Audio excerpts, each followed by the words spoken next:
रामकृष्ण हरी मंडळींनो, माऊली कीर्तन सोहळा महाराष्ट्रातील सर्वात लोकप्रिय असलेले एकमेव चॅनल सप्ताह कीर्तन, भागवत कथा, हरिजागर व लाईव्ह कार्यक्रमाकरिता अवश्य संपर्क करा। माऊली चोपडे व देवा पाटील।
Maganya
कृपाळू उदार माझा ज्ञानेश्वर, कृपाळू उदार माझा ज्ञानेश्वर, तया नमस्कार वारंवार, न पाहे याती कुळाचा विचार, भक्त करुणाकर ज्ञानाबाई, भलतिया भावे शरण जाता भेटी, पाडी तसे तुटी जन्मव्याधी, न पाहे याती कुळाचा विचार, भक्त करुणाकर ज्ञानाबाई, ज्ञानाबाई माझी अनाथाची माय, एका जनार्दनी पाय बंदितसे, ज्ञानाबाई माझी अनाथाची माय, एका जनार्दनी पाय बंदितसे, न पाहे याती कुळाचा विचार, भक्त करुणाकर ज्ञानाबाई विठाला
पांडुरंगा करू प्रथम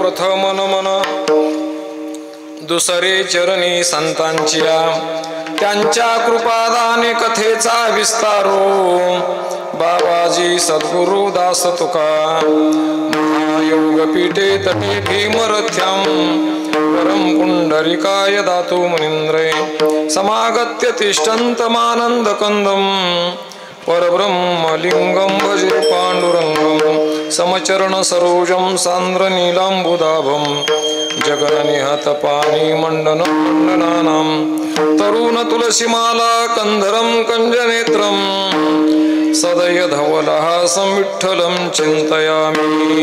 नमः श्री श्री गुरु शान्तं सच्चिदानन्द विग्रहं पूर्णब्रह्म परानन्दं ईशम् आळन्दी वल्लभम् अतुलित बलधामं हेमशैलाभदेहं धनुजवनकृशानुज्ञानिनाम् अग्रगण्यं सकलगुणनिधानं वानरानामधीशं रघुपति प्रिय भक्तं वातजातं नमामि।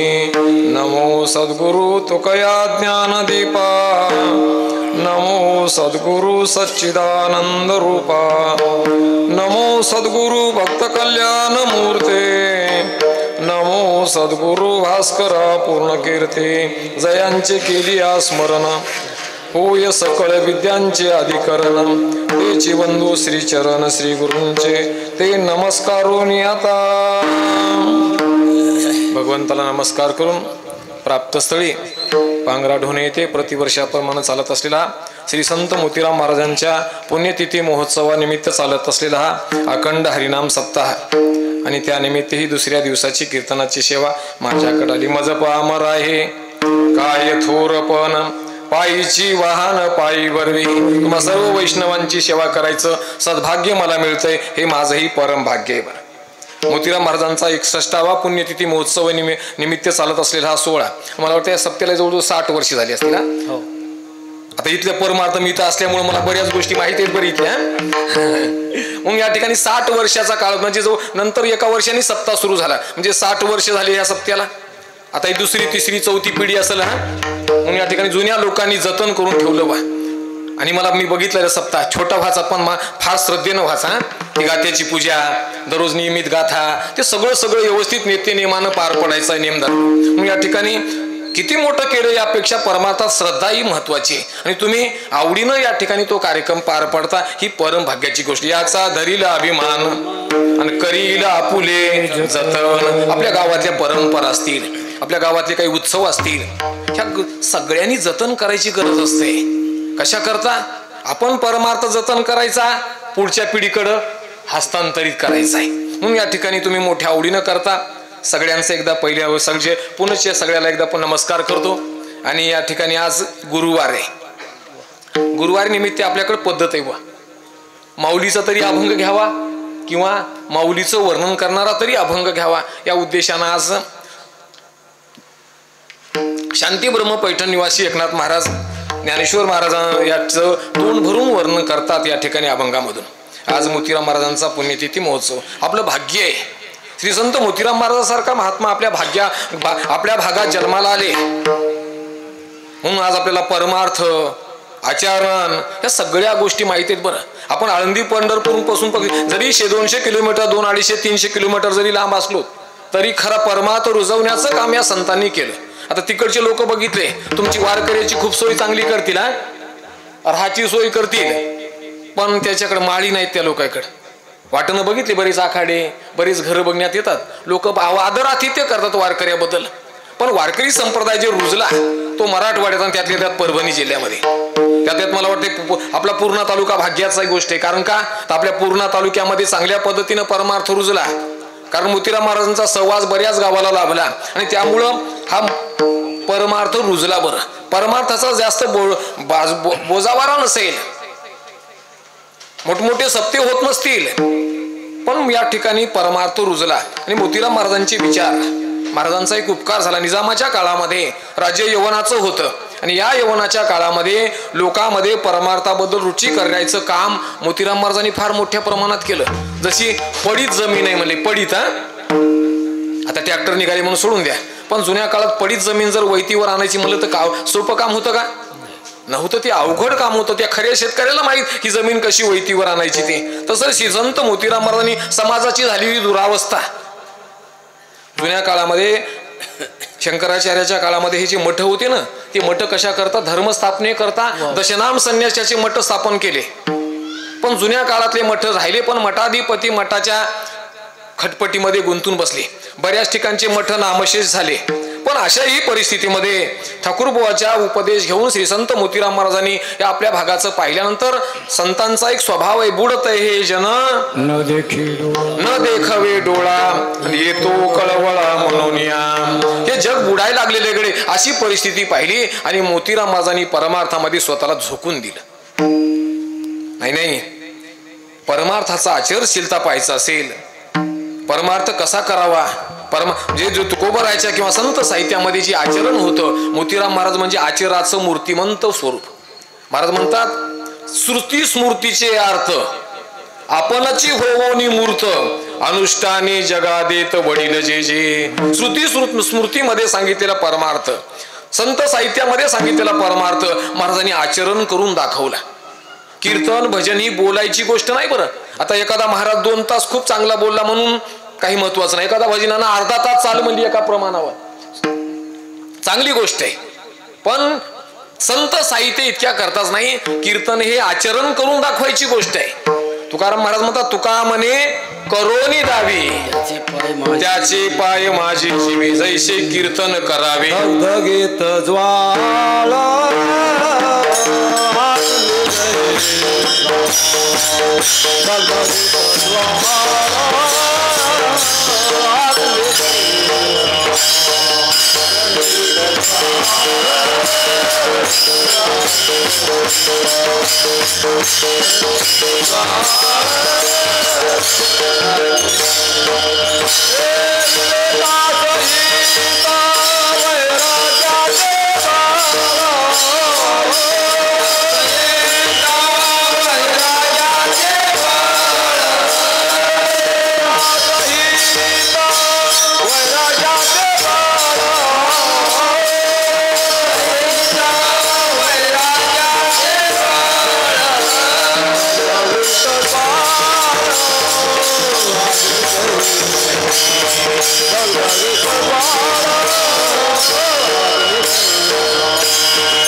सहित वैराग्याचे बळ आणि धगधगीत ज्वाळा अग्नी जैशा.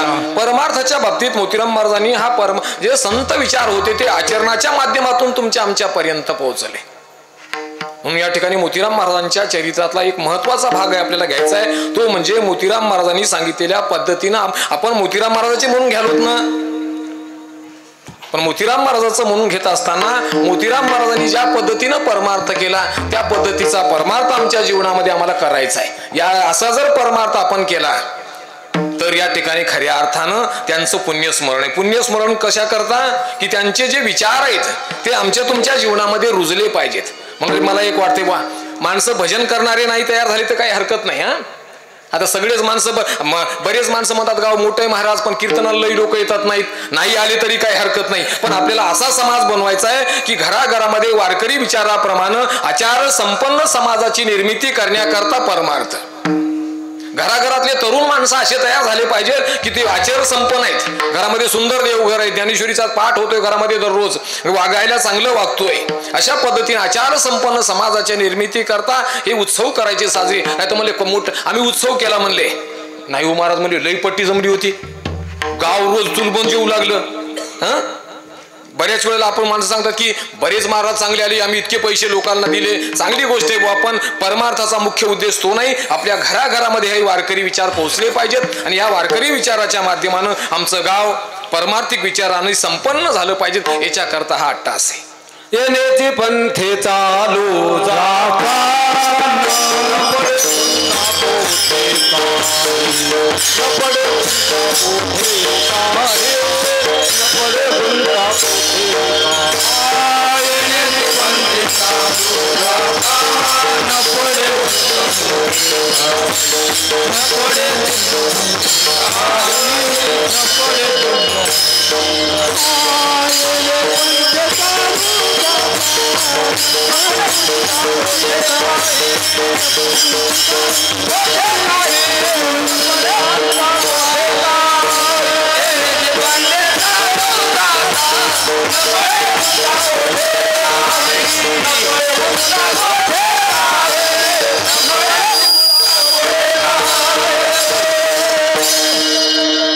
येणेच पंथे चालू जाता न पडे गुंता कुठे काही मार्ग दावून गेले आधी दयानिधी संतते येणेच पंथे चालू जाता न पडे गुंता कुठे काही संतांच्या मार्गाचं अनुसरण करायचंय आपल्याला. म्हणून या ठिकाणी श्री संत मोतीराम महाराजांचे विचार आमच्या तुमच्यामध्ये रुजले पाहिजेत. महाराजांचं चरित्र, महाराजांच्या प्रत्येक गोष्टी आम्ही बारकाव्यानं पाहत त्याच्यामधलं सार घेऊन आमच्या जीवनामध्ये उतरून जर आम्ही वागायचा प्रयत्न केला तर आजही आपल्या जीवनामध्ये भगवत प्राप्ती होईल, याच्यामध्ये काही वाद नाही.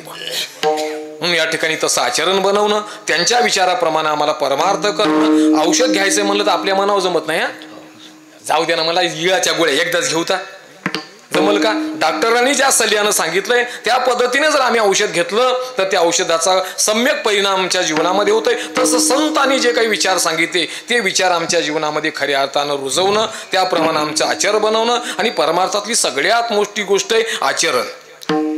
विष्णू सहस्रनामामध्ये सांगितलंय आचार प्रभवो धर्म धर्मश्य प्रभुरच्युता. आचरण हे धर्माचं प्रभावी अंग आहे आणि त्यामुळं देव आपल्याला आपलासा होता येते. म्हणून आचरण ही महत्वाची गोष्ट आहे. म्हणून या ठिकाणी आपण एकच करायचंय महाराजांच्या बाबतीत की त्यांच्याप्रमाणे, त्यांनी दाखवलेल्या मार्गाप्रमाणे आमचा परमार्थ जर आम्ही केला तर जरूर आमच्या जीवनामध्ये कृतार्थता प्राप्त होईल. विठाला विठाला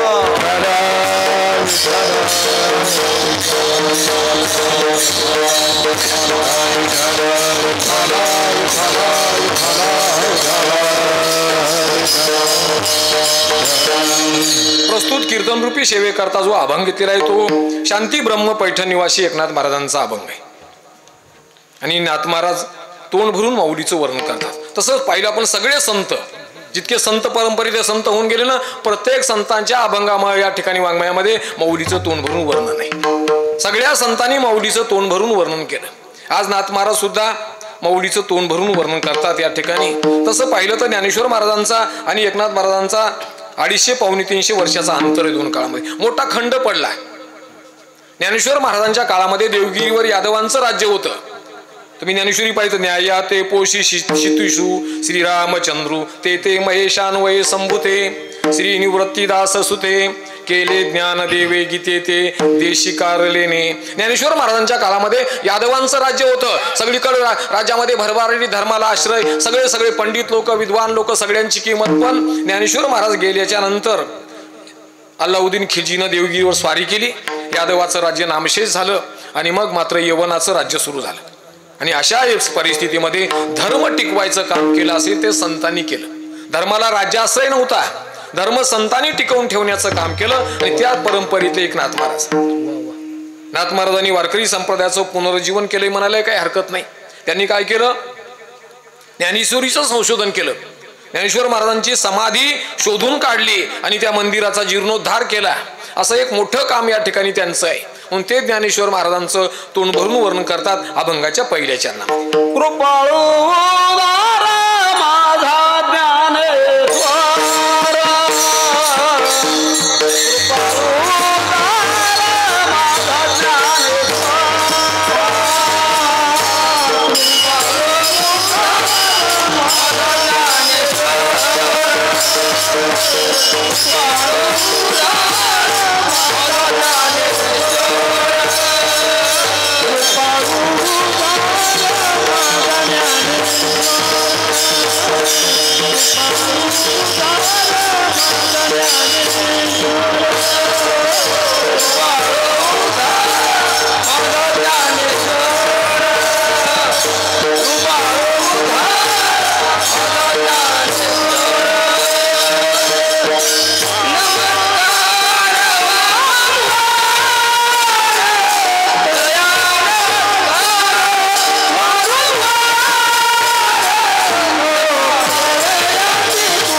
ज्ञानेश्वर अंतया नमस्कार वारंवार. माऊलीचं वर्णन करता सांगतात की पहिला स्वभाव सांगितला, या चरणामध्ये स्वभाव सांगितला माऊलीचा, कृपाळू आणि उदार. संतांचा स्वभाव जर पाहिलं तर संतांना संतत्व कशामध्ये, संतांच्या जीवनामध्ये पहिली गोष्ट आहे सर्वसामान्य माणसाबद्दलची कृपा. संतांचं लक्षण सांगत असताना नाथ महाराज भागवतामध्ये सांगतात, कृपेशी स्वतंत्र जन्म नाही, जेथे उपजे तो साधू पाही, कृपा उपजे संताच्या देही, त्याचे निते पाही, दाटुकाज दाटुगी जगी. कृपेला स्वतंत्र जन्म नाही आणि कृपा ज्याच्या ठिकाणी तयार होते, कृपा म्हणजे सर्वसामान्य माणसाच्या बद्दलची कळकळ. जशी आईच्या मनामध्ये कृपाळू सजना तुम्ही संत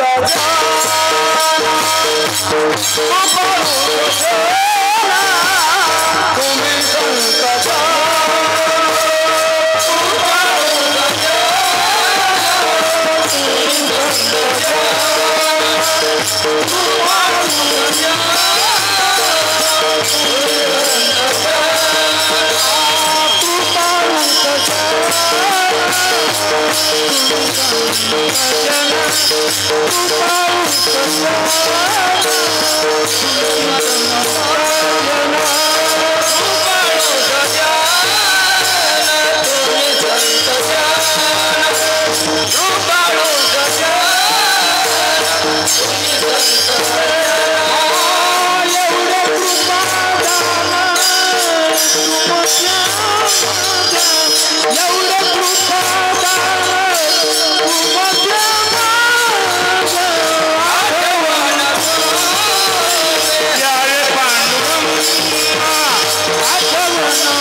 सज्जन तुम्ही संत जन, एवढे कृपादान तुमचे मज, आठवण तुम्ही द्यावी पांडुरंगा, किंवा माझी सांगा का कुलती. संतांचा स्वभाव कृपाळू आहे. सर्वसामान्य माणसाच्या जीवनामधीलची कणव, जशी आईच्या मध्ये लेकराबद्दलची कळकळ असते, आईशी कळवळ्याची जाती करीला भावी न प्रीती, तसंच संतांच्या जीवनामध्ये तळमळ आहे. संतांचा अवतार कार्य जर पाहिलं तर संत आले कशा करता, देवाला आणावं लागते म्हणा. देवाला ज्यावेळेस गरज पडली अवतार घेण्याची, देवाला प्रार्थना करावी लागते, देवा आता पापी वाढलेला आहे, तुम्ही यावं लागतंय. मग देव सगळ्याच्या विनंतीला मान देऊन अवतार घेतात. आम्हा तुम्हाला यावंच लागते. आपलं जे कर्म शिल्लक, आगा कर्मी जे उरावे, तै ते सुख दुःख फळी फळावे, आणि ते भोगावया यावे देहा एका. पण संत मात्र येत असतात. संत मुद्दाम आमचं तुमचं दुःख पाहून बुडत हे जन येत न देख, येतो कळवळा म्हणून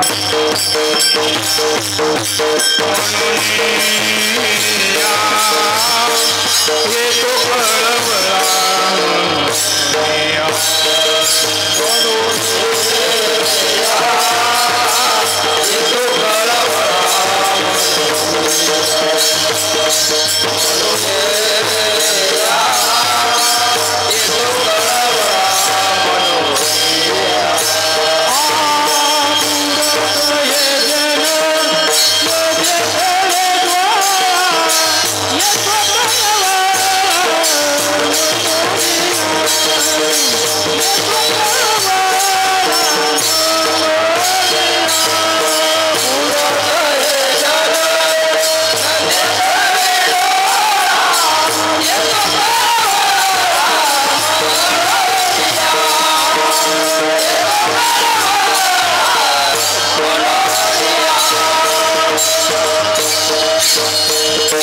संतांची मारमले बुडत हे जन न देखवे डोळा, येतो कळवळा म्हणून या.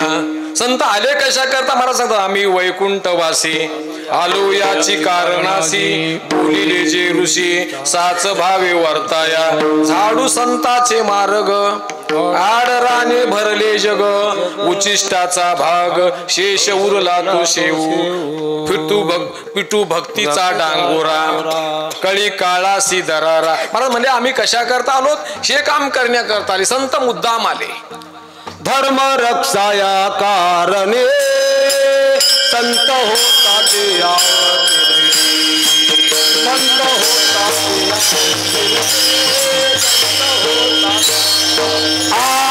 धर्म रक्षाया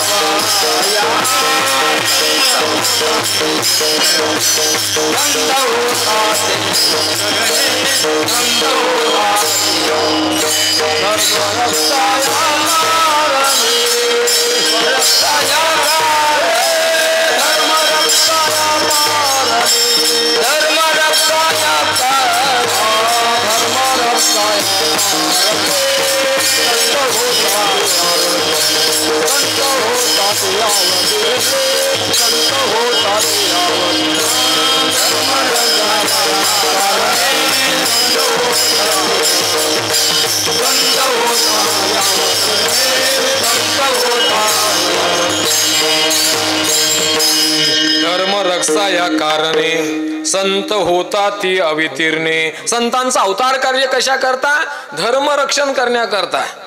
मौलीचं सांगत असं, राजे यवन भ्रष्ट झाले ठाई ठाई दोष घडले. मग ही अवतार धरिले कली दोष हरावया.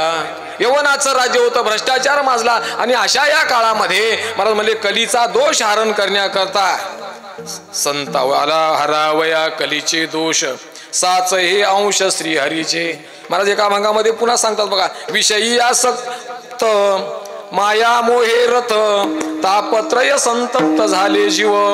ऐशिया पतितांचा कराया उद्धार आणि या लागी अवतार तुमचा जगी. संतांचा अवतार कार्य कशा करता, संसारामध्ये आसक्त झालेले जे माणसं आहे, मायामध्ये मोहामध्ये पडून खऱ्या सुखाला खऱ्या भगवत प्राप्तीच्या साधनेला विसरून याच्यामध्येच आसक्त झालेल्या जीवाला ज्ञान देऊन त्याला भगवताभिमुख करण्याकरता संतांचा अवतार कार्य. महाराज म्हणतात, कोणती कृपा केली मग संतांनी आमच्यावर. कृपया केली संतजनी माझी अलंकारिली वाणी.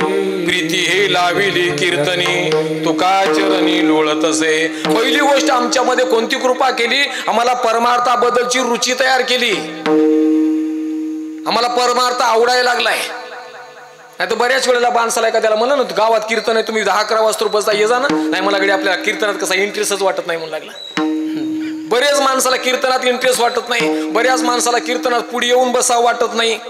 महाराज म्हणतात, ही दुर्दैवाची गोष्ट आहे. संतांनी आमच्याबद्दलची परमार्थाबद्दलची रुची निर्माण केली. कृपया केली संतजनी लाविले भजनी श्री हरीच्या. नाही तरी जातो वाया लक्ष भोगाया 84. ही आमच्यावर संतांनी कृपा केली. संताचा स्वभाव पहिल्यांदा कृपाळू. या अभंगाच्या पहिल्या चरणामध्ये मौलीचे 2 स्वभाव सांगितले, कृपाळू आणि उदारता. मौलीनं पहिल्यांदा रेड्यावर कृपा केली. काय झालं, विठ्ठल पंतांनी संन्यास घेतला आणि विठ्ठल पंतांनी संन्यास घेतल्यानंतर निघून गेले या ठिकाणी काशीला. आता रुक्मिणीनं काय करायचं, दररोज सकाळी उठावं, इंद्रायणीचं पवित्र स्नान करावं, सिद्धेश्वरापुढे असणाऱ्या अस्वस्थ वस्ताला वृक्षाला 108 प्रदक्षिणा घालाव्यात रोजच्या. पण ज्या व्यक्तीने विठ्ठल पंताला संन्यास दिला तेच यतीवर्य तीर्थयात्रा करत करत दक्षिण भारतामध्ये जाण्याकरता आले आणि त्यांचा मुक्काम आळंदीला पडला. सकाळची वेळे ब्रह्ममुहूर्ताबाईने इंद्रायणीचं स्नान केलं, सिद्धेश्वराचं दर्शन घेतलं आणि नित्यक्रमानं आपल्या आश्वस्त वृक्षाला प्रदक्षिणा घालत असताना यतीवर्य दिसले. आमचं धर्मशास्त्र सांगते बा, संत महात्मा साधू पुरुष दिसला तर नमस्कार करा. देखा संत वृंदा नमस्कारीजे घडेल तरी पूजिजे.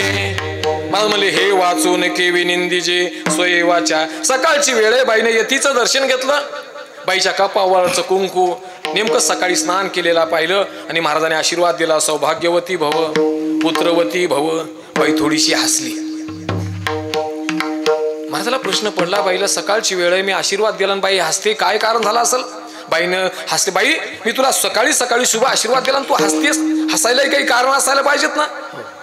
तिनं सांगितलं महाराज तुम्ही आशीर्वाद दिलाय तू या जन्मातला आहे का पुढच्या जन्मातला. बाई असं का बोलतेस. तिनं सांगितलं माझ्या पतीने संन्यास घेतलाय. कधीपासून घेतलाय म्हणली 6 महिने झालं. महाराज विचारात पडले. आता बाईला मी पुत्रवती भाऊ आशीर्वाद दिला. बाई तुझ्या पतीचं रंग रूप कसं आहे.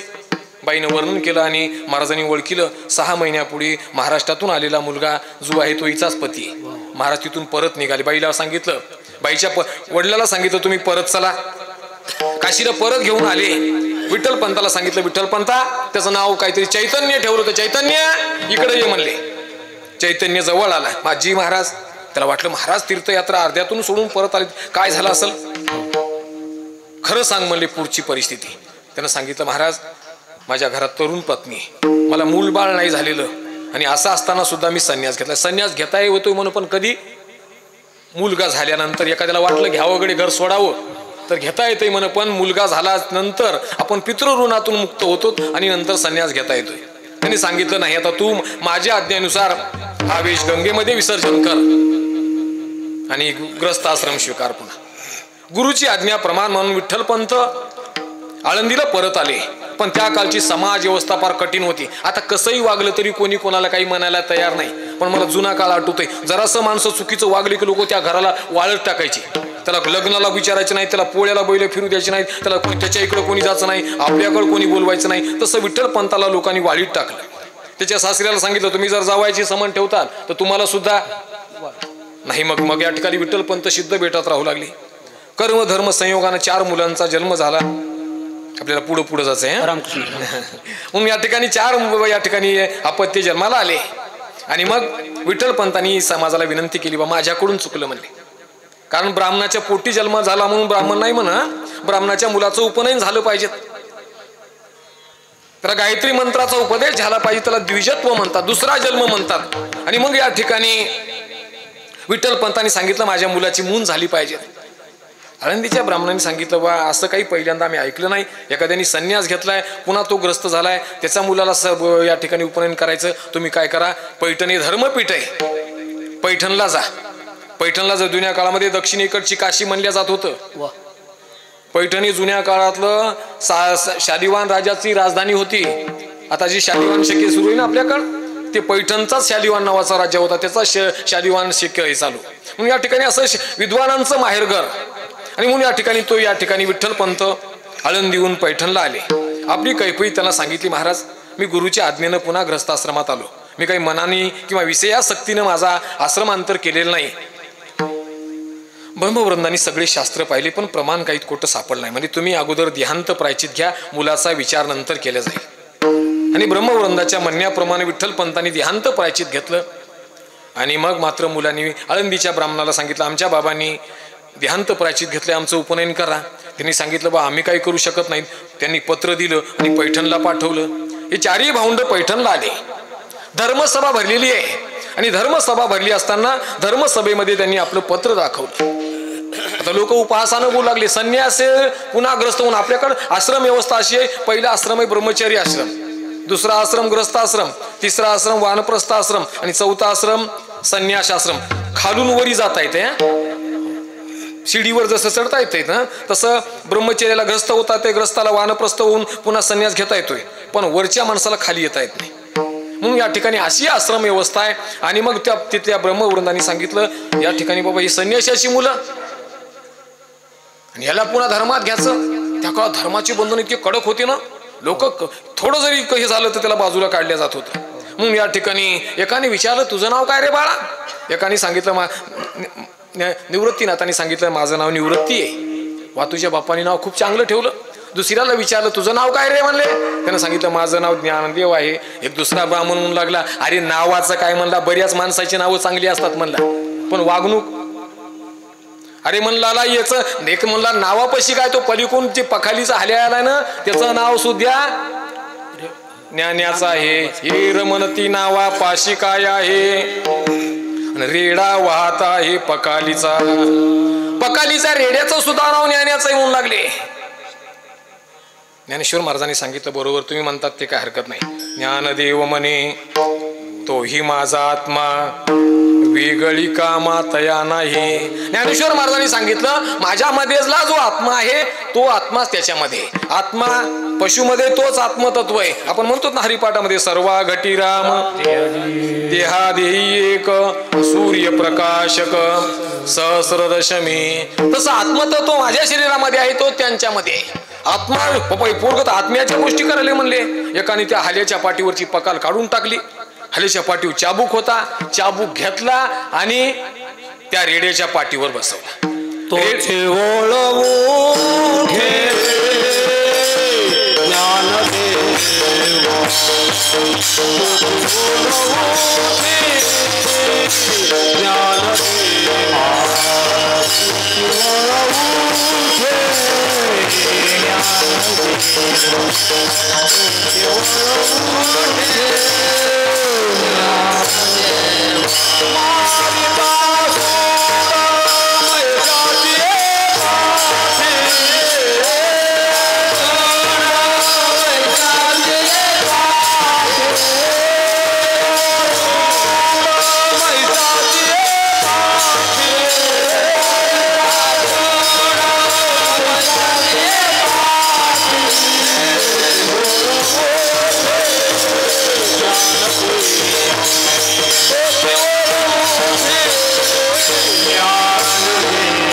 मारिता सुड महिषाची पाठी तोच ओळ उठी ज्ञानदेवा.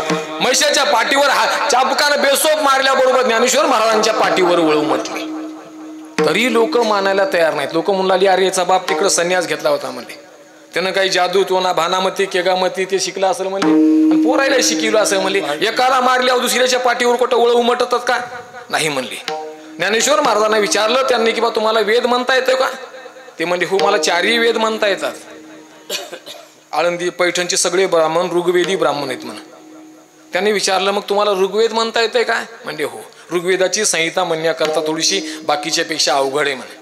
आणि मग या ठिकाणी त्यांनी सांगितलं मग तुम्हाला जरी वेदा येत असेल तर या रेड्यालाही वेद येत म्हणायला येत असेल म्हणजे हो. मौली रेड्याच्या जवळ गेले आणि रेड्याच्या मस्तकावर हात ठेवला आणि सांगितलं रेड्या प्रत्यक्ष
यक्ष पैठणी भटी केला वाद आणि रेड्या मुखी वेद बोलविला. रेड्याला सांगितलं, रेड्या या सर्व ब्रह्मवृंदाचं म्हणणं आहे तू ऋग्वेद म्हणावा. ज्ञानदेव म्हणे बोल रे ऋग्वेद, ओंकार मूळ शब्द प्रणवाचा. आणि माऊलीनं सांगितल्याबरोबर वेदाचा आरंभ करिता झाला पशु. विधी उपन्यासो सांग पडे. माऊलीनं म्हटल्याबरोबर रेड्याने वेद म्हणायला सुरुवात केली.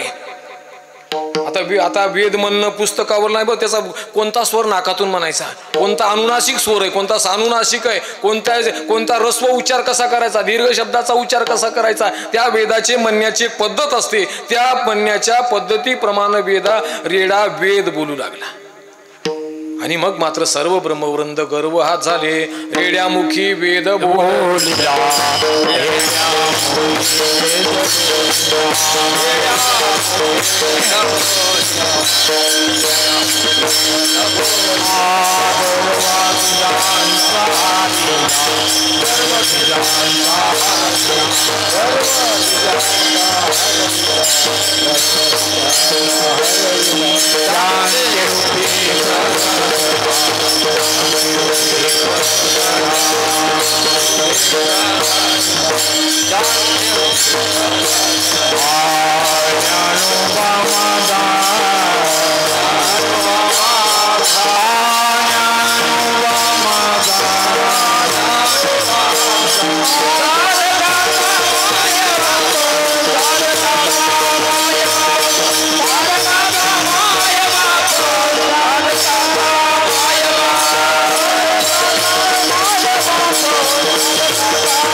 रेड्यामुखी वेद बोलविला, गर्वद्विजांचा हरविला, शांती रूपे प्रगटला ज्ञानोबा माझा.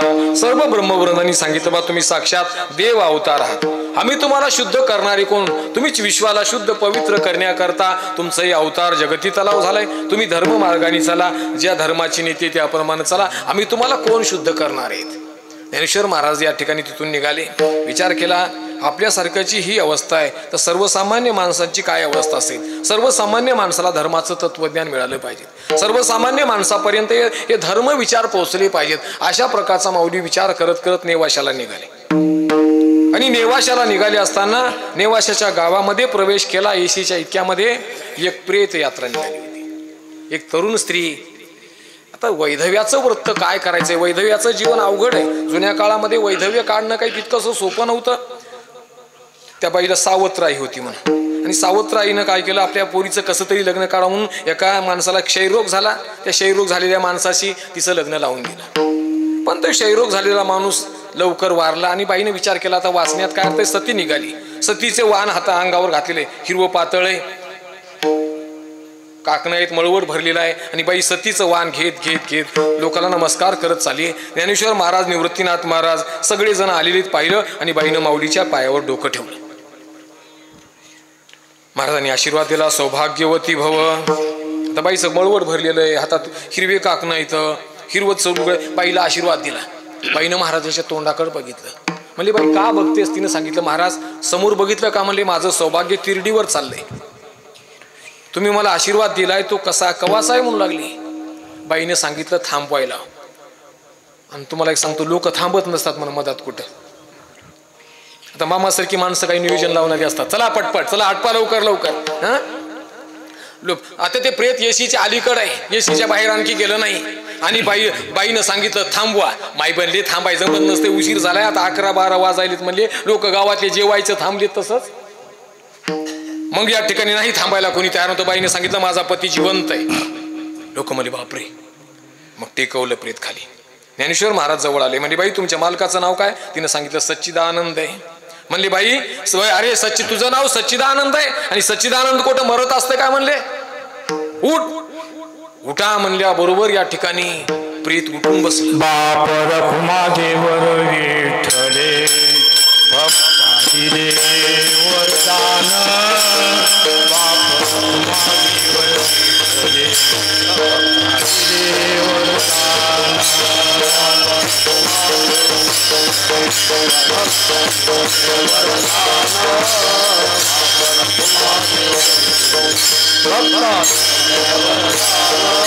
कृपा कटाक्षे न्याहाळिले आपुल्या पदवी वैष्णविले. बाप रखुमा देवर विठ्ठले भक्ता दिले वरदान. बाप रखुमा देवर विठ्ठले भक्ता दिले वरदान.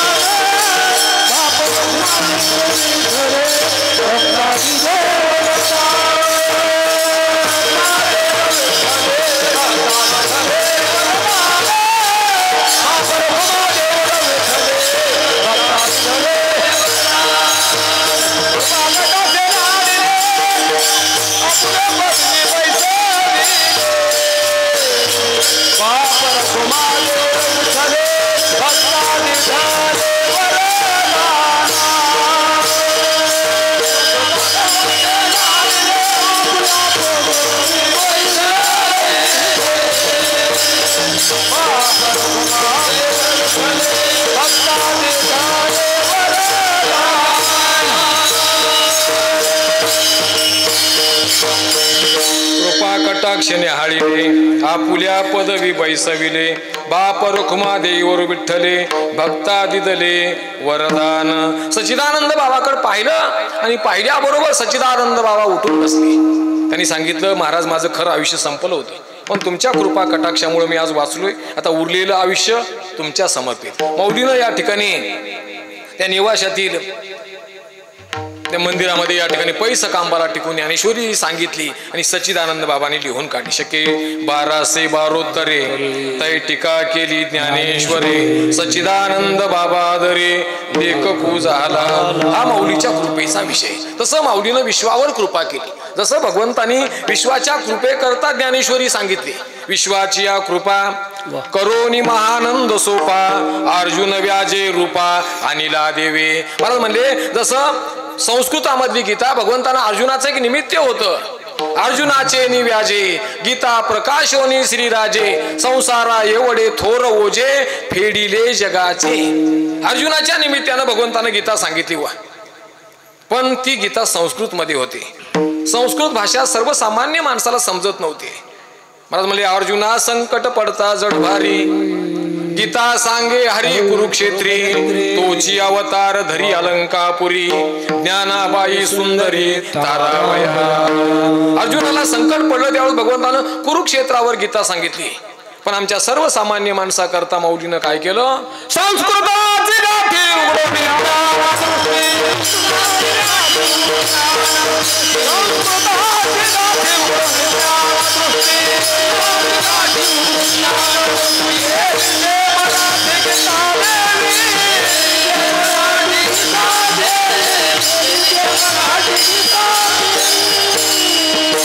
संस्कृताची गाठी उघडून ज्ञान दृष्टी केलीशे मराठी गीता देवी.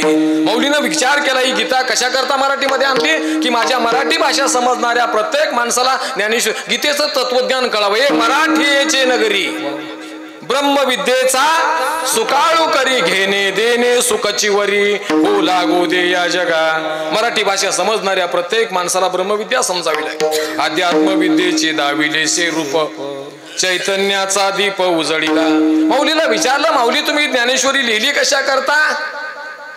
तर माऊली सांगतात किंबहुना सर्व सुखी पूर्ण भोनिया तिन्ही लोकी भजिजो आदि पुरुखी अखंडित. सगळे लोक सुखी झाले पाहिजेत. पूर्ण भोनी तिन्ही लोकी भजिजो आदि पुरुखी अखंडित. आमच्या तुमच्या करता मौलीनं ज्ञानेश्वरी सांगलेली. म्हणून आपल्या प्रत्येकाच्या घरात ज्ञानेश्वरी असली पाहिजेत. कीर्तनकार असो महाराज भजन्या असो प्रत्येकाच्या नाही म्हणले महाराज आमच्या घरी हे म्हणली ज्ञानेश्वरी चांगली गोष्ट आहे पण वाचिता का? नाही मला पारायण कोणी करू लागलो देत असतो म्हणजे आम्ही तिला नाही. ज्ञानेश्वरीचा पाठ आपल्या घरात झाला पाहिजे. महाराज म्हणतात पाठाची वाटी लावा नाच ओटी तव ब्रह्मतेची पुष्टी येईल अंगा. घरातल्या प्रत्येकाच्या घरामध्ये ज्ञानेश्वरी असली पाहिजेत. घरामध्ये दररोज ज्ञानेश्वरीच्या 10-5 ओव्या का होईना वाचण्यात आल्या पाहिजेत. सुंदर देवपूजा चांगलं तुळशी वृंदावन आहे देवाची पूजा आहे ज्ञानेश्वरी गाथ्याचा पाठ घरामध्ये होत असेल तर महाराज म्हणले ते घरच म्हणजे तीर्थासारखं पवित्र होत आहे. हरिपाठामध्ये नाथराय सांगतात बघा नित्य नाम घोष जयाचे मंदिरी तेसी काशीपुरी तीर्थक्षेत्र. मग या ठिकाणी ज्ञानेश्वरी आमच्या करता लिहिली ही माऊलीची कृपा आहे. म्हणून महाराज सांगतात कृपाळू माऊलीनं तशी विश्वावर कृपा केली अनेक जीवावर कृपा केली. पण महाराज सांगतात माऊलीचा पहिला स्वभाव कृपाळू उदार संत उदार आहेत. उदार तुम्ही संत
संत मायबाप कृपावंत केवढा केला उपकार काय सांगू मी पामर.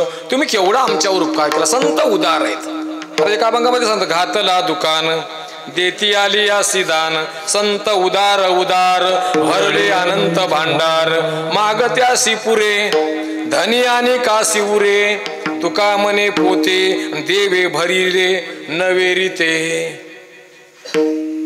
संताकडचे देणं होतं. मला म्हणतात या ठिकाणी या संताचे देणे कल्पतरुहुनी दुने परिसा परिसा गाद देणे चिंतामणी ठेंगणा. या संताहुनी उदार त्रिभुवनी नाही थोर माय बाप सहोदर इष्टमित्र सोयरा. या संतांचं उदारता आहे. मला म्हणजे यांच्यासारखा उदार दुसरं कोणीच नाही. या संताहुनी उदार मला म्हणजे प्रकाशे सूर्य स्वज्वळ परितु आस्तावे हे किडाळ चंद्र संपूर्ण एखादे वेळ हे सदा पुरते मेघ उदार परिवोसरे मनोनी महिमेसी न पुरे हे निशंक सपाखरे पंचानन. मला म्हणले प्रकाशाने सूर्य स्वज्वळ आहे. पण सूर्याला सांगितलं सूर्या जरा सप्ताह चालू आहे आमच्या गावात लाईट बरोबर चल राहील 7-8 दिवस संध्याकाळी बी सूर्य राहील का हो नाही म्हणले सूर्य मला जमत नाही. प्रकाशे सूर्य स्वज्वळ परितो आस्तावे किडाळ. पण चंद्राला सांगितलं चंद्रा तू तरी राही ना मग संध्याकाळी. चंद्र सांगितलं आपण पौर्णिमेला पूर्ण राहतो. मला अमावस्या पौर्णिमा संपली की आपण कमी कमी होत जातो. अमावस्या झाली की थोडं थोडं वाढत जातो. मला आपल्याला संपूर्ण राहता येत नाही. पण हे सदा पुरते संत सदोदित परिपूर्ण ब्रह्मादी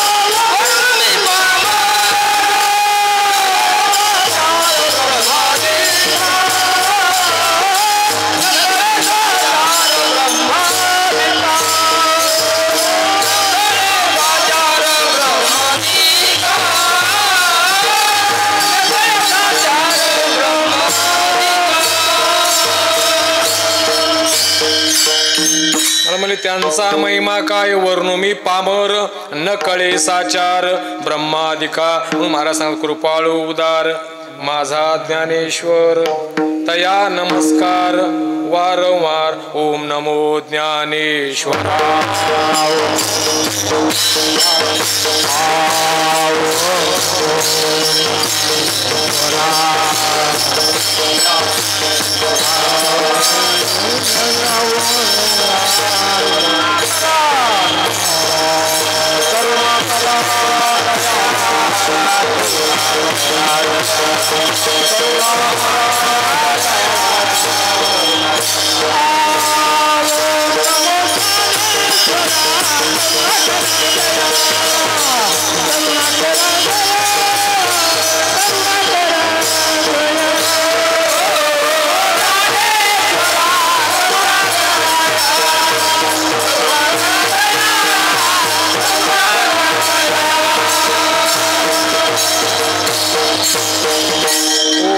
ज्ञानेश्वरा करुणा करा दयाळा तुमचा अनुग्रह लाधलो पावन झालो चराचरी तया नमस्कार वारंवार. या अभंगामध्ये पहिल्या चरणात स्वभाव सांगितला. आता दुसऱ्या चरणात महाराज सांगतो बा कशामुळे या ठिकाणी त्यांना नमस्कार. ते कशाचाच विचार करत नाहीत. अभंगाच्या दुसऱ्या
कुळाचा विचार भक्त करुणा कर ज्ञानाबाई.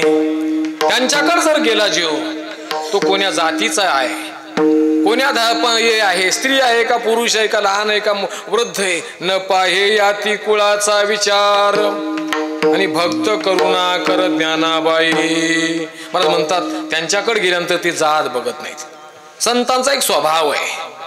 त्यांच्याकडे गेल्यानंतर जसं अग्नीमध्ये गेलं म्हणले खैर चंदन काष्टे हे वंचना तवची घटे जवन घे पती एकवटे कवळुनिया. मला म्हणले अग्नीमध्ये हे लाकूड खैराचं आहे का चंदनाचं आहे हे कधी आहे बाहेर आहे तोपर्यंत आणि अग्नीमध्ये पडलं की मग त्याचं नाही. महाराज म्हणतात तशाच प्रकारचं ही नदी नद ही मोठं हे लहान कधी समुद्राला मिळत नाही तोपर्यंत. तसं महाराज म्हणतात या ठिकाणी की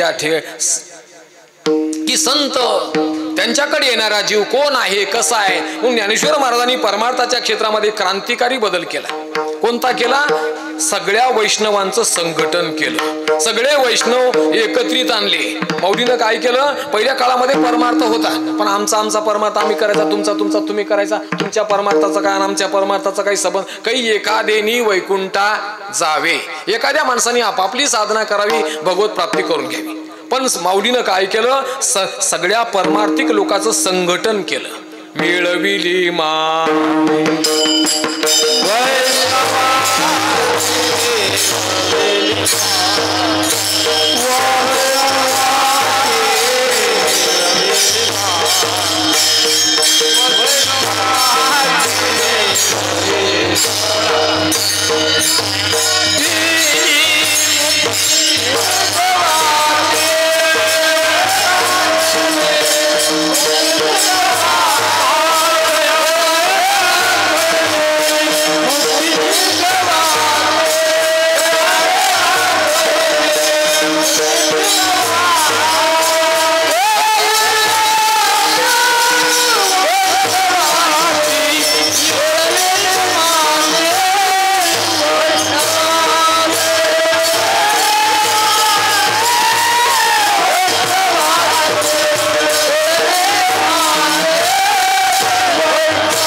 तिची गवादी मेळविली मांदी वैष्णवांची.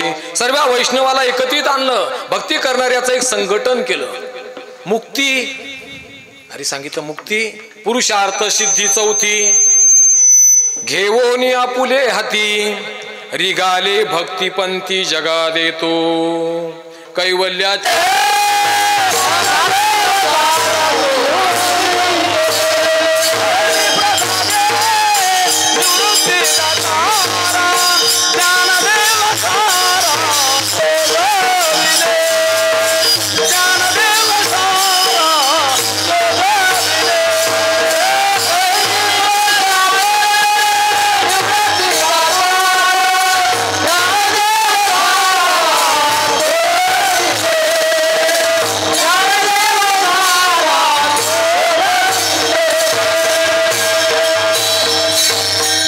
गहिनी प्रसाद निवृत्ती दातारा ज्ञानदेवा सार चोझविले. मौलीनं हा परमार्थाचा दरवाजा उघडोनी परमार्थाचा ठेवा.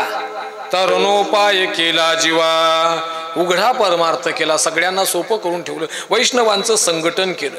महाराज म्हणले माऊलीचा जर कालावधी पाहिला तर त्या काळातले सगळ्या जातीमधले संत आहेत आणि प्रत्येक संताचा अधिकार वेगवेगळा, अधिकारानं संपन्न संत आहेत. कानोपात्रेपासून नामदेवरायापर्यंत आपण जर सगळ्या संतांचा विचार केला तर प्रत्येकाचा अधिकार काही आगळा वेगळा आहे. अशा संतांचा समुदाय. म्हणून या ठिकाणी जसं उत्तरांचलला देवभूमी म्हणतात ना, तसं महाराष्ट्राला संतभूमी म्हणतात. कारण का तर इथं अनेक संत त्या काळामध्ये जन्माला आले आणि त्या संतांचं चरित्र, त्या संतांचं वाङ्मय इतकं विपुल आहे आपल्या वारकरी संप्रदायाला की त्यांनी आजही या ठिकाणी परिपूर्ण संप्रदाय सगळ्याकरता खुला केला. नामदेवराच्या काळामध्ये मंदिरातलं कीर्तन वाळवंटात आणलं. कशा करता? मंदिरात येता येत नाही ना सगळ्याला, मग कीर्तन वाळवंटातच आणलं. म्हणून या ठिकाणी वाळवंटात सगळेजण आले पाहिजेत.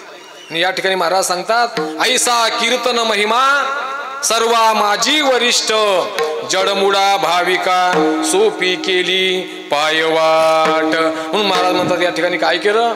ज्यांनी न पाहे याती कुळाचा विचार भक्त करुणा कर ज्ञानाबाई.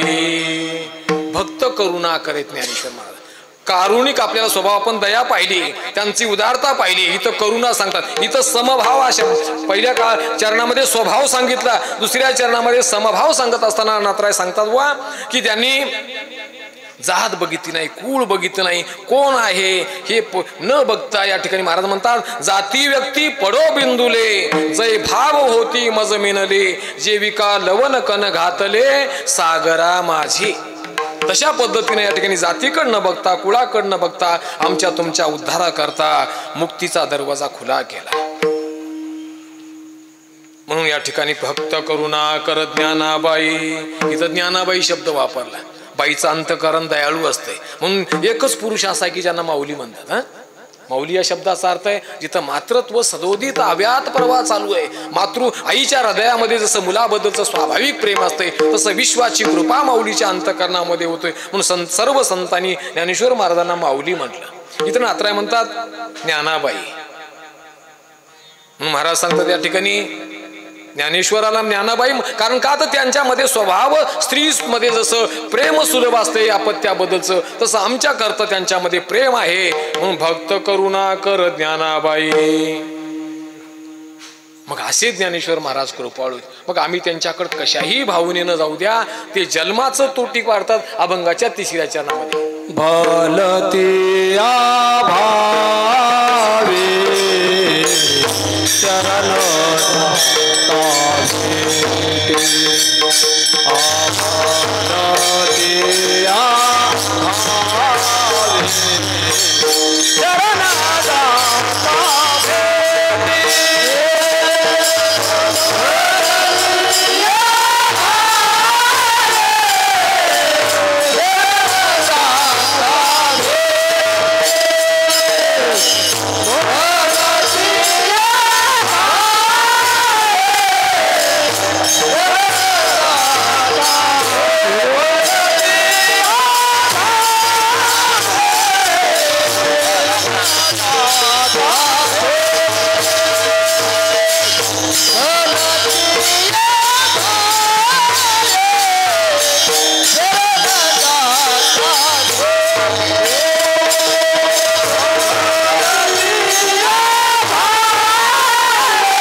भलतिया भावे शरण जाता भेटी पाडी तसे तुटी जन्मव्याधी.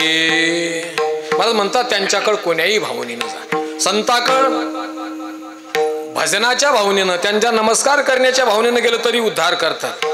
एखादा त्यांना अपाय करण्याच्या उद्देशानं जरी त्यांच्याकडे गेला तरी त्यांचा उद्धार करतात. म्हणजे परीस आहे एक लोखंडाचा घन म्हणले परीसाला फोडण्याकरता गेला. का वरी फोडावया लागी मला म्हणले वर फोडण्याकरता गेला.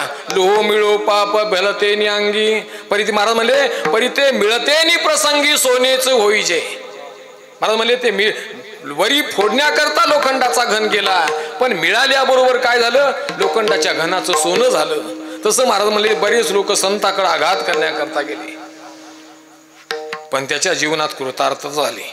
विसोबा खेचर मोठा शावकार आळंदीतला त्याची चलचलाट गावामध्ये भिक्षा मागा आलं की त्यांनी संन्यासाचे पोरं म्हणून हाकलून द्यायचे.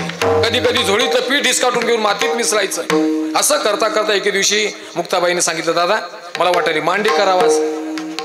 म्हणजे काय हरकत नाही बाई मांडे करण्याकरता जाय म्हणजे खापर घेऊन कुंभार दादा करून. मुक्ताई कुंभार करा हे कोठे आलीस का कार्टे म्हणजे काका आज मांडे करा वाटलीत निवृत्ती दादाला खा वाटलीत आणि खापर पाहिजेत म्हणून मी कुंभाराकडे आले म्हणले. कुंभाराच्याच घरी गेला. हे म्हणले कुंभारे याला जर खापर देशील तर म्हणला हे बघ तुला गावातून तुझं घर उठून लाईल. आता तो शावकार घेणे देण्याचा व्यवहार मोठा आणि मग तसं म्हणले होते घाबरला नाही बा म्हणला खापरच नाही बाई म्हणला. मुक्ताबाई परत गेली रडत रडत आणि माऊलीला सांगितलं दादा त्यानं दादा अरे इसोबाचा दादा काकानी खापरच देऊन दिलं नाही माय काय नाही तर नाही म्हणजे काय हरकत नाही तू स्वयंपाकाची पीठ हे तयार करून ठेव म्हणले मी तुला पेटवून देतो. माऊलीनं आपल्या हातला योगाग्नी प्रज्वलित केला आणि या ठिकाणी पाट लाल तव्यासारखी झाली. मुक्ताबाई पाटीवर मांडी भाजू लागली. इसोबा खेचरनं पाहिलं खिडकीमधून की मांडी कशी भाजाली. तोंडातून ज्वाळा निघतात पाठीवर मांडी भाजल्या जात आहेत. विसोबा खेचर जवळ आला आणि त्या एका मांडा म्हणे हिसकावूनच घेतला. चल चल खेचरा म्हणले बाहेर होय खाय बाहेर हिसकावून घेतला आणि तो प्रसाद खाल्याबरोबर त्या जन विरोध केला. त्याला खेचर स्वामी बनवलं नामदेवाचा गुरु बनवलं. एवढा अधिकार माऊलीला विरोध केला तरी नामदेवाचा गुरु होण्याचा अधिकार त्या विसोबा खेचरला मिळाला. मला एक सांगायचंय भलतिया भावे कोणीकडेही जाऊ द्या. मला सांगतात आळंदीला आपण संसारिक माणसं बऱ्याच वेळा संसारिक अपेक्षा घेऊन जातो काही काही. महाराज म्हणले त्याही अपेक्षा पूर्ण करून माऊली काय करतात त्या माणसाला मोक्ष देतात. भलतिया भावे शरण जाता भेटी यात्रा अलंकापुरा जाती ते आवडती विठ्ठला. महाराज एका अभंगामध्ये सांगतात जो याची करील यात्रा तो सारील सकळ गोत्रा सकळ ही कुळे पवित्रा याचे निदर्शने होती. आणखी एक प्रमाणे बघ मला काय आठवण विठाला विठाला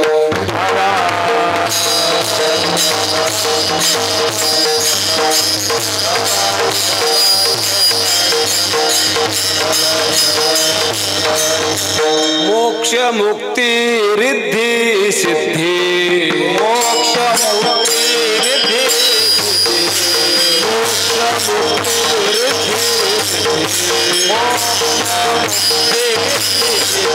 पाहता समाधी ज्ञान देव पाहता समाधी ज्ञान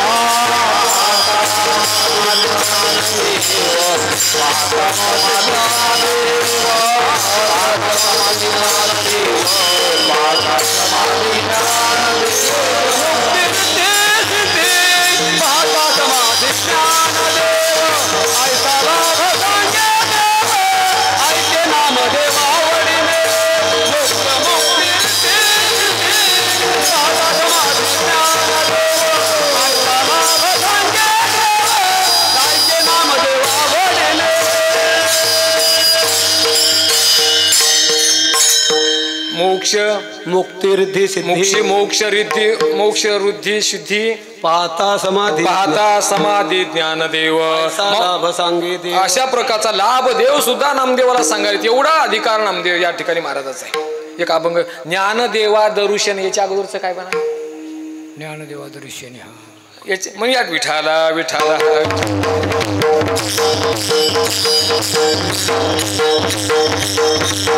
मग या ठिकाणी महाराज म्हणतात या ठिकाणी की ज्यांच्या दर्शन घेतले असताना भलतिया भावे शरण जाता भेटी आणि पाडी तसे तुटी जन्मव्याधी कोण्याही भावनेनं जाऊ द्या त्यांच्या दर्शन झालं की आपल्या पाठीमागं असणारं जन्म मरणाचं जे दुःख आहे संत काय करतात प्रेम करतात पण महाराज म्हणले त्यांच्या दर्शनाने काय होते जन्म मरणाचं दुःख जाते जन्म मरण जाया संत संग माय बापे पिंड पाळीला माया जन्म मरण जाया संत संग कारण का त्यांनी ही मुक्ती हातामध्ये घेतली पुरुषार्थ सिद्धी चौथी घेऊन आपुले हाती रिगाले भक्तिपंथी जगा देतो मुक्तीचा दरवाजा सगळ्या करता खुला केला नाही मुक्तीची गवादी म्हणजे अन्नछत्र घातलं अन्नछत्रामध्ये जसं कोणी या जेवून जा बंधन नाही तसं या ठिकाणी मुक्तीचा दरवाजा सगळ्या करता खुला केला म्हणून महाराज म्हणतात या ठिकाणी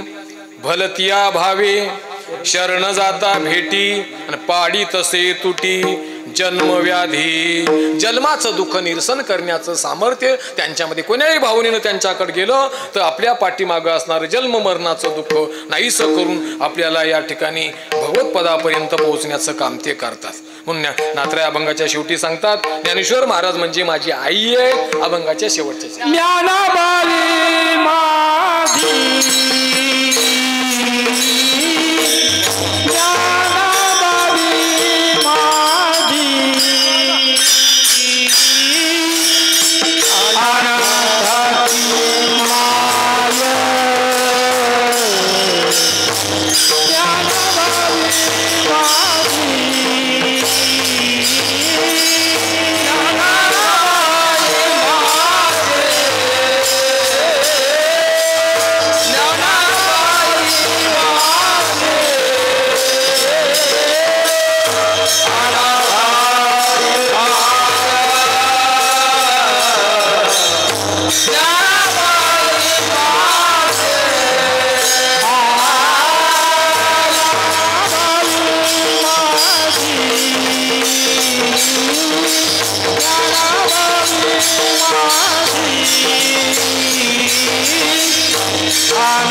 शेवटी या ठिकाणी नाथ महाराज सांगतात, ज्ञानाबाई माझी अनाथाची माय, एका जनार्दनी पाय वंदितसे.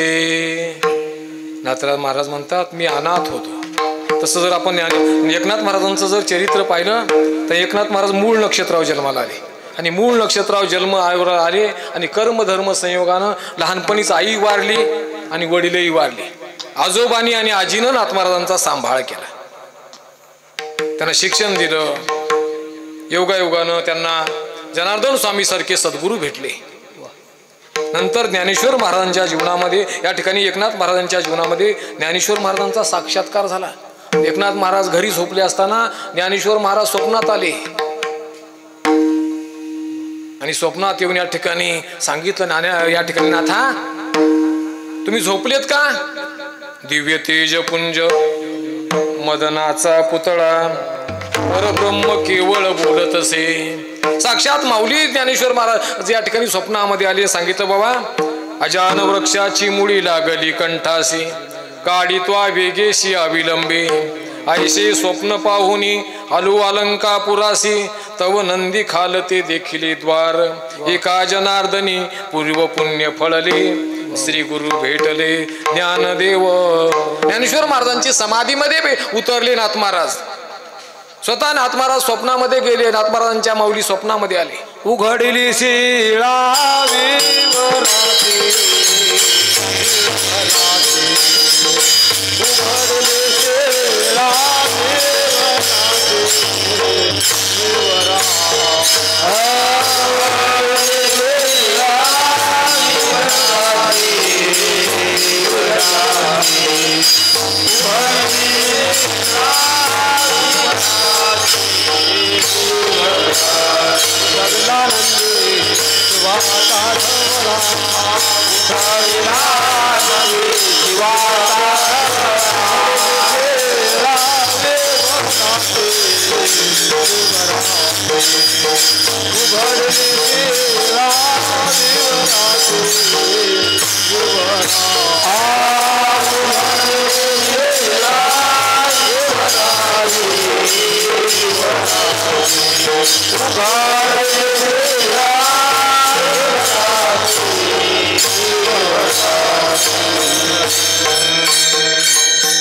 उठविला नंदी शिवाचा ढवळा, उघडली शिळा विवराची. नंदीच्या खालून समाधीमध्ये प्रवेश केला आणि सांगितलं, अहो अजान वृक्षाच्या मुळीचं निमित्त होतं. या ज्ञानेश्वरीमध्ये आबद्ध आलं, कारण हातावर लिहिल्या जात होतं, या प्रतिवरून त्या प्रती उतरून घेतल्या जात होत्या. मग लिहिण्यामध्ये आबद्धता आली. ज्ञानेश्वरीची शुद्धी करा. पुन्हा ह्या धर्म मार्गाचा जे तत्वज्ञान आहे, या तत्वज्ञानाचा प्रचार प्रसार करून लोकांना धर्माभिमुख करण्याचं काम तुमच्याकडे आहे. कारण जसं ज्ञानेश्वर महाराज महाविष्णूचा अवतार, महाविष्णूचा अवतार सखा माझा ज्ञानेश्वर, तसं नाथ महाराज सुद्धा महाविष्णूचे अवतार, भानुदासाचे कुळी महाविष्णूचा अवतार. म्हणून या ठिकाणी सांगितलं बा तुम्हाला एक काम करायचंय, म्हणून नाथ महाराजांनी ते पुढचं काम केलं. नाथराज महाराज म्हणतात, माऊली म्हणजे माझी माय आहे. ज्ञानाबाई माझी अनाथाची माय, मी अनाथ होतो पण माझी माय. माय या शब्दाचा अर्थ आहे जिचं प्रेम कधी संपतच नाही, तिला माय म्हणतात. मुलगा वाईट असू शकेल, शास्त्र सांगते कुपुत्रो जायते क्वचिदपि कुमाता न भवती. म्हणजे जिचं प्रेम, मुलगा कसाही वागला तरी कमी होत नाही.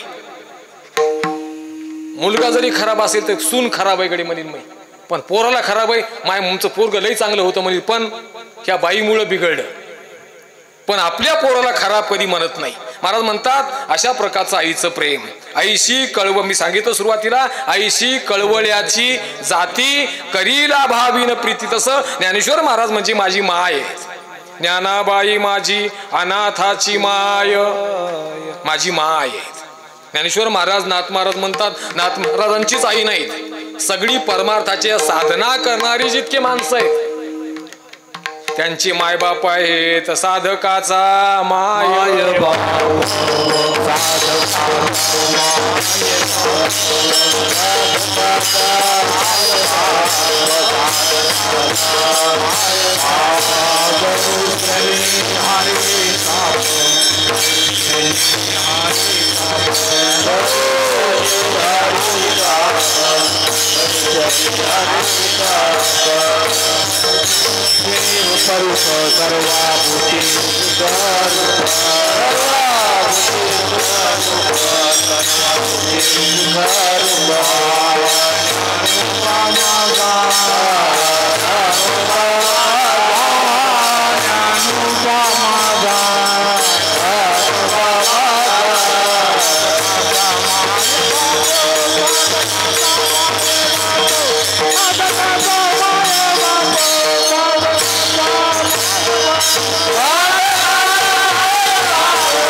दरुशने हरिताप सर्वाभूती सुखरूप ज्ञानोबा माझा. साधना करणाऱ्या माणसाला वेळेवेळेला त्याचं संरक्षण, माये पालनीय तत्व आहे, बाप हे संरक्षणीय तत्व आहे. परमार्थाच्या वाटेनं मार्गक्रमण करणाऱ्या माणसाचं पालन करणं आणि त्याला संरक्षण करण्याचं काम माऊली करतात. वेळोवेळेला त्याला मार्गदर्शन करतात. आमच्या तुमच्या सर्वसाधारण माणसाला समजण्याकरता माऊलीनं हरिपाठ केला बा. हरिमुखे म्हणा, हरिमुखे म्हणा, पुण्याची गणना कोण करी. महाराज कोणाला अधिकार आहे हरिपाठाचा? आसोनी संसारी जिवे वेगू करी, वेदशास्त्र उभारी बाया सदा. मग आमचा संसार प्रपंच ही देवानं सोपवलेली जिम्मेदारी आहे. देवानं आमच्यावर ही जबाबदारी सोपवली असं समजून आम्हाला संसार प्रपंच करायचा आहे. आणि ते करत असताना जिव्हे वेगू करी म्हणून हरिपाठ केवळ मंदिरात चाललाय असं नाही. मंदिरात हरिपाठ झालाच पाहिजेत, पण आपल्या घरात प्रत्येकाच्या घरात हरिपाठ रोज म्हणण्यात यावं बुवा. सकाळी संध्याकाळी दररोज घरच्या देवाला जर आरती झाली, दररोज हरिपाठ जर आपल्या घरात आला तर काय होतंय? महाराज म्हणे हरिपाठ कीर्ती मुखे जरी गाय आणि पवित्रची होय देह त्याचा. तपाचे सामर्थ्य तपिन्नला मूप चिरंजीव कल्प वैकुंठी नांदे. मातृपितृ भ्रात सगोत्रा पार चतुर्भुजन रहोनी ठेले. आपल्या घरात हरिपाठ असेल तर पितृदोष राहणार नाही. घरात जर हरिपाठ दररोज म्हणल्या झाला तर काही कमी पडत नाही. नित्यने मनामी तो प्राणी दुर्लभ लक्ष्मी तया जवळी. हरिपाठ आणि हरिपाठातलं सांग. आता हरिपाठ पटपट म्हणून टाकायची वस्तू नाही. म्हणून हरिपाठामध्ये सांगितलेल्या गोष्टी आपल्याला ध्यानात घ्यायच्या. हरिपाठामध्ये मुख्य सांगितलं देवाचं नाव घेतलं पाहिजे. आणि एरवी आपला काम धंदा व्यवहार प्रपंच सांभाळत असताना आपल्याला देवाचं नाव घ्या. महाराज म्हणले साधकाचा मायबाप दरुशने हरिताप सर्वाभूती सुखरूप ज्ञानोबा माझा. पहिल्यांदा ना माऊली सांगतात माझी अनाथाची आई आहे. पुन्हा सांगितलं साधकाचे मायबाप आहेत. नाही नाही, ज्ञानेश्वर महाराज सगळ्याचीच आहेत, योग्याची सुद्धा माय आहेत.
ज्ञानराज माझी योग्याची माऊली, जेनी निगमावली प्रगट केली. ज्ञानेश्वर महाराज म्हणजे योग्याची माया आहेत. चांगदेवासारखा योगी, ज्यांनी काशीला जाऊन सगळ्या विद्येमध्ये झाला, योगाभ्यासामध्ये परिपूर्ण, इतका योग की मरणाच्या वेळेला आपला प्राण ब्रह्मांडामध्ये न्यावा. आणि 1400 वेळेस त्यांनी मरणाला चुकवलं, काळाला हुलकावणी दिली, पण अशाही योग्याला मार्गदर्शन केलं. बरं महाराज म्हणले, ज्यावेळेस चांगदेव वाघावर बसून आला, माऊलीनं भिंत चालवत नेली. आणि भिंत चालवल्यानंतर चांगदेवाने विचार केला, माझं नियंत्रण सजीवावर आहे गडे. जिवंत प्राण्याला मी कवेमध्ये, वाघ असो, सिंह असो, साप असो, कवेमध्ये आणू शकतोय, पण निर्जीव भिंतीला चालवण्याची ताकद माझ्यामध्ये नाही. चालविली जड भिंती, हरिली चांगयाची भ्रांती, मोक्ष मार्गीचा सांगाती, ज्ञानोबा माझा. चांगदेवाने सांगितलं, महाराज मला उपदेश करा. मुक्ताबाईने त्यांना उपदेश केला. चांग देव म्हणे, आजी जन्मालो गुरुपुत्र झालो मुक्ताई.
जन्मालो आणि गुरुपुत्र झालो मुक्ताईचा. मी आज माझ्या जन्माला मला जन्म पुन्हा झाला म्हणून लागले. आज मी मुक्ताबाईचा पुत्र झालो. पण चांगदेवासारख्याला योग्याला सुद्धा महाराज म्हणले, ज्ञानराज माझी योग्याची माऊली. नाही, वेदशास्त्राची आई सुद्धा माऊली आहेत. वेदशास्त्र देती ग्वाही, मनती ज्ञानाबाई आई. वेदशास्त्र सुद्धा ग्वाही देऊ लागले, आमची आई म्हणजे ज्ञानदेव आहेत. कारण का, तर भगवद्गीतेमध्ये वेदाचं तत्वज्ञान होतं, पण माऊलीनं ते सुलभ करून ज्ञानेश्वरीच्या माध्यमानं सांगितलं. वेदाची सुसेव्यता ते हे जाण मूर्त गीता, श्रीकृष्णे पंडुसुता उपदेशिले. वेदाची सुसेव्यता म्हणजे वेदाचा अधिकार आम्हा तुम्हाला नसेल, पण वेदाचं तत्वज्ञान गीतेमध्ये आहे. आणि माऊलीनं ते ज्ञानेश्वरीच्या माध्यमातून अर्थ वेद केले फोन.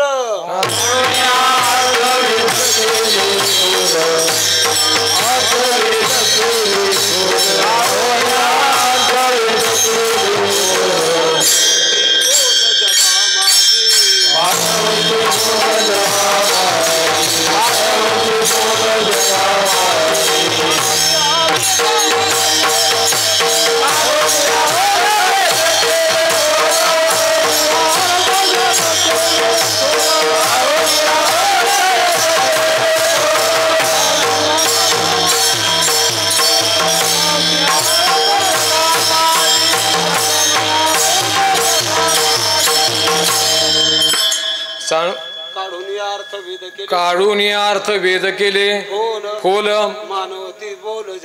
मानवती बोल जगा माझी. अशा प्रकारे वेदार्थाचा अर्थ आम्हा तुम्हाला म्हणून महाराज वेदशास्त्र देती ग्वाही, मनती ज्ञानाबाई आई. माऊलीनं 4 वर्गाचे साधक आहेत. सर्वसामान्य माणसाकरता आम्हा तुम्हाला ज्याला काही परमार्थ कळत नाही, काही कळत नाही, अशा करता नाम महात्मा सांगण्याकरता हरिपाठ लिहिला. बा तुम्ही हरिपाठ म्हणा, काय होईल? सर्व सुख गोडी, तुम्हाला सर्व सुखाच्या गोडीची अनुभूती येईल. साधना करणाऱ्या करता जे साधक वर्ग आहे, अर्जुनाची पंथी जे परिसनिया योग्य होती, त्या माणसाकरता ज्ञानेश्वरी सांगितली. ज्ञानेश्वरी म्हणून महाराज सांगतात या ठिकाणी चांगदेवासारख्या करता चांगदेव 65 सांगितली. स्वस्ती श्री वटेशु जो लपोनी दावी जगदा भासू. मग अशा प्रकारे याची चांगदेव 65 सांगितली. पुन्हा अति उच्च अधिकाऱ्याकरता अमृत अनुभव सांगितला. ज्ञानदेव म्हणे श्रीमंत ते हे अनुभवामृत शेवून या जीवनमुक्त हाची हेतू. माणसाला जीवनमुक्तीची अनुभूती येण्याकरता उच्च अधिकाऱ्याकरता अमृत अनुभव सांगितला. असा माऊलीचा सगळ्या जगावर उपकार आहे. म्हणून या ठिकाणी त्या माऊलीची या ठिकाणी विचार आमच्यामध्ये रुजण्याकरता श्री संत मोतीराम महाराजांनी आमच्या उपकार केला. हे संत विचार आमच्यापर्यंत आणून पोहोचले आणि त्या एकच काम करायचं आपल्याला की त्या संत विचाराप्रमाणे आमचं आचरण बनवायचं. त्या संत विचाराप्रमाणे आमचं जीवनामध्ये त्यांनी सांगितलेलं नाम, त्यांनी सांगितलेले विचार आम्ही आमच्या जीवनामध्ये वागून आमच्या जीवनाला खरी कृतार्थता प्राप्त करून घ्यायची असेल. मिळालेला मनुष्य जन्म आहे, पुन्हा मिळणारी गोष्ट नाही. काही माणसं म्हणाली महाराज आपल्याला या जन्मात आईच करायची म्हणला, दुसऱ्या जन्मात भजन करायचे. महाराज म्हणे मागुता हाची जन्म पावसी भोगिले सुख दुःख जानसी हे तो न घडे रे सायासी कांद ओसी जाणून आता मागुता येईल फेरा हे तो न घडे रे या नगरा म्हणे तुकया बंधू भाव धरा ओळखी नेदा तरी जाला गोरगा. भाग्यानं आपल्याला माणसाचा जन्म मिळाला, परमार्थ करणाऱ्या भागात मिळालाय आणि म्हणून या ठिकाणी आपलं एकच काम आहे. मोतीराम महाराजासारखे गुरुवारी मारुती महाराजासारखे गुरुवारी सोपान काका महाराजासारखे संत आपल्याला मार्गदर्शन करण्याकरता आपल्या गावात आले. आपलं भाग्य आहे. म्हणून या ठिकाणी आपण त्यांच्या विचाराचं अनुसरण करावं, त्याप्रमाणे आमचं जीवन बनवावं आणि आमच्या जीवनाला खरी कृतार्थता प्राप्त करून घ्यावी. हेच या ठिकाणी काम आहे. म्हणून या ठिकाणी मला आज बरं वाटलं. बरं सप्ताह चांगला वाटला. जरा मोकळ्या पटांगणात घेतलंय, लाऊडस्पीकरही चांगलंय, शूटिंग आणली पुन्हा. होय चांगलं नाही, पण मला एकच वाटलं माणसं कमी दिसालीत बा. मी आता जावई म्हणून कमी आली तरी काय हरकत नाही. नाही आता सांगायलो मी भवताचे काय करायचे आपल्या मापात आले पाहिजेत ना. पण आज मी काही नाराज नाही तुमच्यावर. पण उद्यापासून तरी जास्तीत जास्त माणसं आहे. आमच्याकडे एक जमात येते नमाज करता लोकांना सांगाय करता. मस्जिद मध्ये ते लोक उतरले की घरोघर जातात बुवा या नमाज पडायला चला. तसं आमंत्रण देताना सांग जा कीर्तनाला याच ऐकायचं बी आवतन आणि जेवायचं बी असं दोन्ही इकडचं आवतन सांगा. म्हणजे लोकांना अहो आपण एवढं गावात उत्सव आलाय 10-11 वाजेपर्यंत कोणी चेतीर आले मोबाईल फिरीत पण इथं येऊन बसा. आणि त्यामुळं काय होईल की आपल्या गावाचा परमार्थ आहे. आपण सगळ्यांनी सहभाग असला पाहिजे आणि ते केलं तर आपल्याला खरी कृतार्थता प्राप्त होईल. म्हणून या ठिकाणी यथामती यथावकाश बोलता बोलता काही जर चुकलं असेल ते माझ्या बुद्धीचा दोष आहे, चांगलं असेल ते साधू संतांचे. तेव्हा सगळ्या वैष्णवांची सद्भक्तांची सेवा करायचं सद्भाग्य मोतीराम महाराजांच्या पुण्यतिथी महोत्सवानिमित्त मला मिळालं हे माझं परम भाग्य समजतो. झालेली ठेवा भगवत चरणी समर्पण. माऊली ज्ञानेश्वर माऊली ज्ञानराज माऊली तुकाराम माऊली